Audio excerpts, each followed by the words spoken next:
kind of going back to the earlier days of the Web 2.0 internet, I think there was a lot of optimism, right? We're talking about around the 2010, the turn of that decade, that the internet would be a liberating tool, for good. And then it very quickly became apparent that, authoritarian governments were going to use it for their advantage and have done so quite successfully.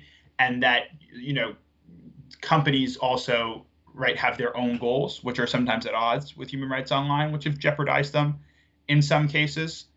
And, over the past 13 years since we've been covering the report, we've seen a continued decline. And as I mentioned, in this report, a record of 41 governments blocked websites with political, social, and religious content. And in more than 75% of the countries we cover, people were arrested for expressing themselves online. So you're really starting to see these problems globally. I think, obviously, some of the big examples this year of decline were Iran, which during the protests around Gina Mahsa Amini, they restricted connectivity to the internet, blocked WhatsApp and Instagram, and people were also executed for blasphemy, around their religious views. I think in the region, right, we saw Belarus had a 3-point decline, which is,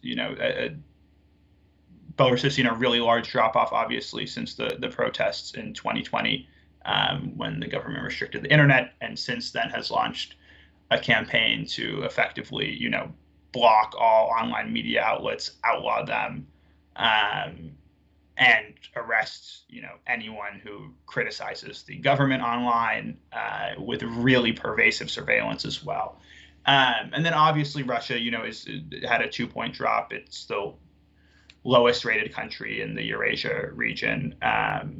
And I think, we've talked before, the paradigm really shifted last year, right? Our last coverage period following the invasion, when platforms were blocked and all of that.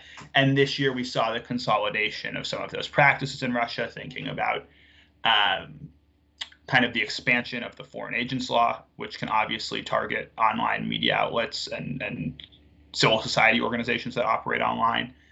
And then also the practice of listing organizations as undesirable, targeting, those same types of organizations.